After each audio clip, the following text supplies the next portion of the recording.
everyone, welcome back. So today we are going to discuss a very important topic, sure question for your examination, that is critical appreciation. ഏതെങ്കിലും ഒരു point തന്നിട്ട് appreciate എന്ത് പണിയാലേ ചെയ്യുന്നത്? ഏതെങ്കിലും ഒരു point നമ്മളോട് ചോദിച്ചിട്ട് വല്ല കാര്യമുണ്ടോ? പക്ഷെ അത് ചോദിക്കാറുണ്ട് അല്ലേ? So you have to write. അപ്പം ഏത് പോയം വന്നാലും വളരെ സിമ്പിൾ ആയിട്ട് എങ്ങനെ ക്രിട്ടിക്കലി നിങ്ങൾ അപ്രീസിയേഷൻ എഴുതാം എന്ന് നമുക്ക് നോക്കിയാലോ. ഓക്കെ, സോ നിങ്ങൾക്കറിയാം 10th സ്റ്റാൻഡേർഡിൽ നിങ്ങൾ ഓൾറെഡി പഠിച്ചതാണ്. അപ്രീസിയേഷൻ എഴുതുന്ന സമയത്ത് ഒരു ഇൻട്രൊഡക്ഷൻ വേണം, അതിലെ തീം, അതേപോലെ structure of the poem, summary of the poem, അതിലുള്ള പോയറ്റിക് ഡിവൈസസ്, ഈ വക കാര്യങ്ങളൊക്കെ അപ്രീസിയേഷനിൽ എഴുതണം എന്ന് നിങ്ങൾക്ക് അറിയാം. ഓക്കെ, സോ സംടൈംസ് ചില പോയംസ് നിങ്ങൾക്ക് സമ്മറി എഴുതുമ്പോഴായിരിക്കും നിങ്ങൾക്ക് കുറച്ച് ബുദ്ധിമുട്ടുണ്ടാവും, മനസ്സിലാക്കാൻ ഒരു പ്രയാസം ഉണ്ടാവും. പിന്നെ കുറെ പേര് അത് സ്കിപ്പ് ചെയ്യുന്നതൊക്കെ ഞാൻ കാണാറുണ്ട്.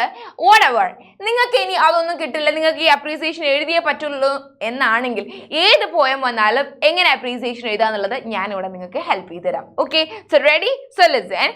ഫസ്റ്റ് ഓഫ് ഓൾ, നിങ്ങൾ എഴുതുന്ന സമയത്ത് ഞാൻ കുറച്ച് ഫില്ലപ്പ് പോലെ കൊടുത്തിട്ടുണ്ട്, നിങ്ങൾ അവിടെ ഒന്ന് ഫില്ല് ചെയ്ത് കൊടുത്താൽ മതി, വേറെ പണിയൊന്നുമില്ല കേട്ടോ.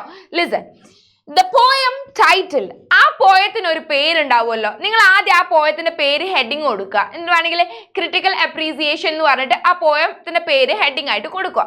അത് കഴിഞ്ഞിട്ട് ദ പോയം ടൈറ്റിൽഡ്, ആ പോയത്തിന്റെ നെയിം നിങ്ങൾ അവിടെ കൊടുക്കുക. ദ പോയം ടൈറ്റിൽ, ഇപ്പൊ ഇഫ് ആണെങ്കിൽ if, the poem title if is written by renowned poet, അതൊക്കെ നിങ്ങൾ അതേപോലെ എഴുതുക. എന്നിട്ട് ആ പോയറ്റിന്റെ പേര്, നെയിം ഓഫ് ദ പോയറ്റ് ഇവിടെ നിങ്ങൾ കൊടുക്കുക.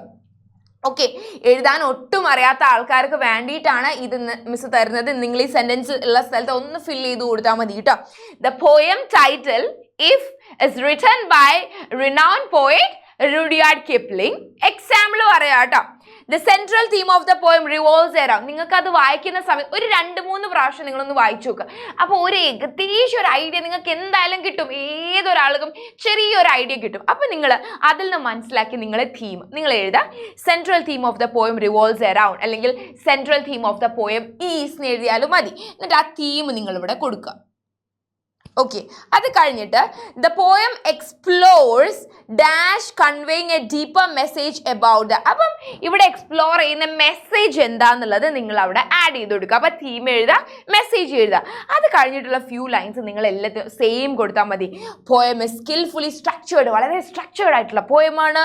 വിത്ത് ഇൻസ്പയറിംഗ് ലൈൻസ്, വളരെ ഇൻസ്പയറിംഗ് ലൈൻസ് ഉള്ള പോയമാണ്. And the poets have made their works engaging and appealing. വളരെ എൻഗേജിങ് ആൻഡ് അപ്പീലിംഗ് ആയിട്ടാണ്, ഇൻട്രസ്റ്റിംഗ് ആയിട്ടാണ് ഈ പോയം എഴുതിയിട്ടുള്ളത്. കാരണം ഇതൊക്കെ തള്ളലാണടാ, അതുകൊണ്ട് നിങ്ങൾ ഇങ്ങനെ തന്നെ തള്ളിക്കൊടുത്ത് ഒരു പ്രശ്നവുമില്ല. Poem consist of many lines, പോയതിൽ കുറേ വരികളുണ്ട്. That allow the reader to clearly understand the poet's message. അതിലൂടെ പോയത്തിലെ മെസ്സേജ് വളരെ ക്ലിയർ ആയിട്ട് മനസ്സിലാക്കാൻ ഈ വായനക്കാർക്ക് പറ്റും. ഓക്കെ, ഇത് നിങ്ങൾ അതേപോലെ എഴുതി വെച്ചോ. Fine, yes.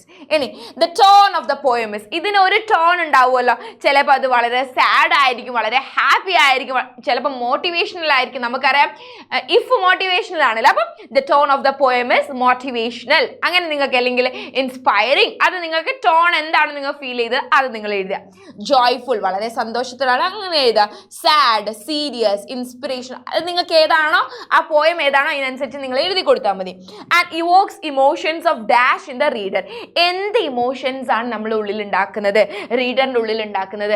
സന്തോഷമാണോ അല്ലെങ്കിൽ സങ്കടമാണോ, എന്ത് ഇമോഷൻ ആണെന്നുള്ളത് നിങ്ങൾ അവിടെ ചേർത്ത് കൊടുക്കുക. ഓക്കെ ആണല്ലോ. ഇനി അടുത്ത paragraph, the language used in the poem. അടുത്ത പാരഗ്രാഫ് ആക്കിയില്ലെങ്കിലും കുഴപ്പമൊന്നുമില്ല കേട്ടോ.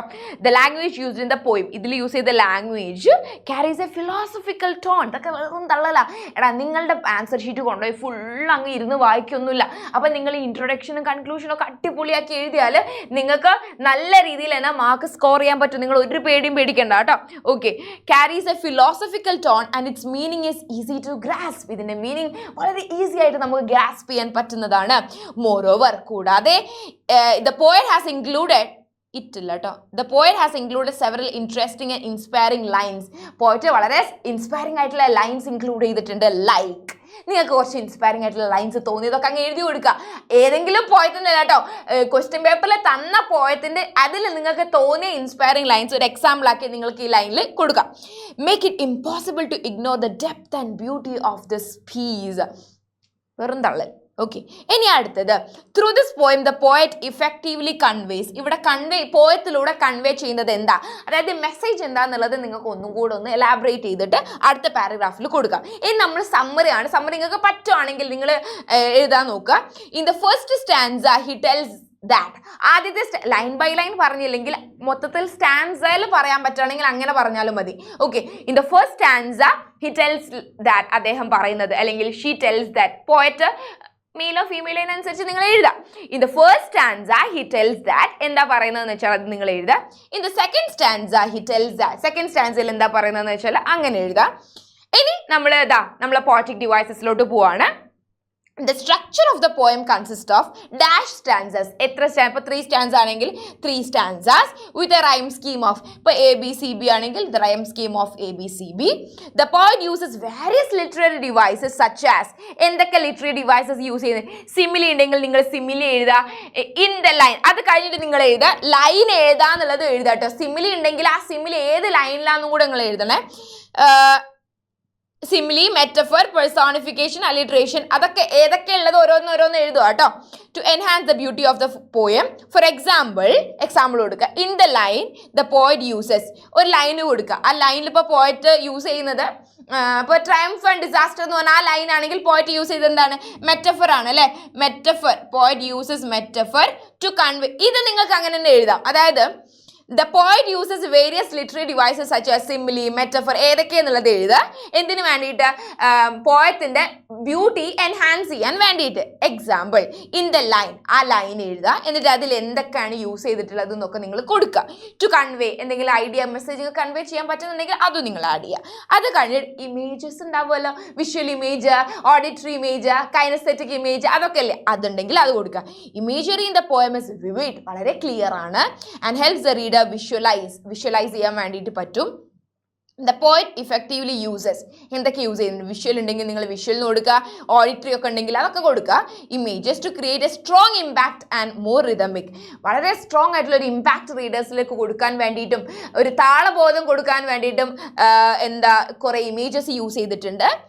Use of symbolism, symbols use ചെയ്തിട്ടുണ്ടെങ്കിൽ അത് കൊടുക്കുക. ഇൻ, ഏത് ലൈനിലാണെന്ന് കൊടുക്കുക. Adds depth to the meaning, അത് മീനിങ്ങിന് കൂടുതൽ ആഴത്തിലേക്ക് എത്തിക്കാൻ ഹെൽപ്പ് ചെയ്യുന്നു. ഇനി നിങ്ങളുടെ ഒപ്പീനിയൻ നിങ്ങൾ ലാസ്റ്റ് സ്റ്റാൻസയിൽ ഒന്ന് കൊടുക്കുക. ഇൻ മൈ ഒപ്പീനിയൻ, നിങ്ങൾ അങ്ങനെ തന്നെ എഴുതി വെച്ചാൽ മതി. ഇങ്ങനെ തന്നെ പഠിച്ചിട്ട് അങ്ങനെ തന്നെ എഴുതി വെച്ചാൽ മതി. In my opinion the poem is inspiring and remarkable and leaves A lasting impression on the reader. Poem വളരെ ഇൻസ്പയറിംഗ് ആണ്, വളരെ റിമാർക്കബിൾ ആണ്, അതേപോലെ ഒരു എക്കാലം ഓർമ്മിക്കാൻ പറ്റുന്ന ഒരു ഇംപ്രഷൻ ക്രിയേറ്റ് ചെയ്യുന്നുണ്ട്.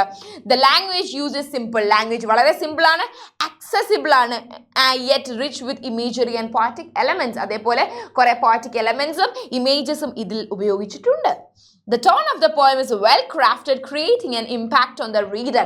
ഇതിലെ ടോൺ എന്ന് പറയുന്നത് വളരെ വെൽ ക്രാഫ്റ്റഡ് ആണ്, അതേപോലെ ഇത് റീഡേഴ്സിൽ ഒരു ഇമ്പാക്റ്റ് ക്രിയേറ്റ് ചെയ്യുന്നുണ്ട്. ഇനി the poet successfully conveys a message ഒന്ന് ലാസ്റ്റിൽ വേണമെങ്കിൽ ഒന്നുകൂടെ പറയാം. The overall effect of the poem, നിങ്ങൾക്ക് മൊത്തത്തിൽ എന്താ തോന്നിയത്? And it encourages the reader to dash. റീഡറിനെ എൻകറേജ് ചെയ്യും. എന്ത് ചെയ്യാൻ വേണ്ടി? കൂടുതൽ ഇത് വക ബുക്കുകൾ വായിക്കാൻ വേണ്ടിയിട്ട് എൻകറേജ് ചെയ്യും എന്നൊക്കെ പറഞ്ഞിട്ട് നിങ്ങൾ തള്ളിവിട്ടോ. ഓക്കെ, സോ നിങ്ങൾ ഇനി ക്രിട്ടിക്കൽ അപ്രീസിയേഷൻ ഏത് പോയത്തിൻ്റെ എഴുതാൻ ചോദിച്ചാലും ഈ ഒരു വേയിൽ എഴുതിയാൽ മതി. ഇനി നിങ്ങൾ തെറ്റിക്കില്ലല്ലോ, ക്രിട്ടിക്കൽ അപ്രീസിയേഷൻ നിങ്ങൾ സ്കിപ്പ് ചെയ്യില്ലല്ലോ. Don't forget, it is for 8 mark. So അതിനനുസരിച്ച് നിങ്ങൾ തള്ളാൻ മറന്നു പോയത്. നിങ്ങൾക്കൊരു സ്റ്റാർട്ടപ്പ് കിട്ടിയാൽ, ഒരു സ്റ്റാർട്ടിങ് കിട്ടിയാൽ നിങ്ങളത് ഫില്ല് ചെയ്യും, നിങ്ങൾക്ക് അറിയാം. അതുകൊണ്ട് അതിന് വേണ്ടിയിട്ടാണ് മിസ് ഒരു ബ്ലൂ പ്രിന്റ് തയ്യാറാക്കിയിട്ട് നിങ്ങളുടെ മുന്നിൽ വന്നിട്ടുള്ളത്. ഓക്കെ, സോ ഇതുപോലെയുള്ള മോർ ആൻഡ് മോർ ക്വസ്റ്റ്യൻസ് നിങ്ങൾക്കറിയാലോ, കുറേ ഡിസ്കോഴ്സസ് ചോദിക്കാറുണ്ട് അല്ലേ. സോ ഇങ്ങനത്തെ മോർ ആൻഡ് മോർ ക്വസ്റ്റ്യൻസും ആയിട്ട് 26, 27, 28, 29 മോർണിംഗ് ഈ ദിവസങ്ങളിൽ ഞാനും ശ്രീലക്ഷ്മി മിസ്സും ആദിത്യ മിസ്സും വരുന്നതായിരിക്കും. സോ നിങ്ങൾ മറന്നു പോരുത്, നിങ്ങളുടെ ഫ്രണ്ട്സുമായിട്ടൊക്കെ ഷെയർ ചെയ്യണം. ഓക്കെ, സോ ഈ വക ക്വസ്റ്റ്യൻസ് ഒക്കെ, ഈ രീതിയിലുള്ള ക്വസ്റ്റ്യൻസ് ഒക്കെ നമ്മൾ ഡിസ്കസ് ചെയ്യുന്നതായിരിക്കും. Okay, so hope it is clear. By.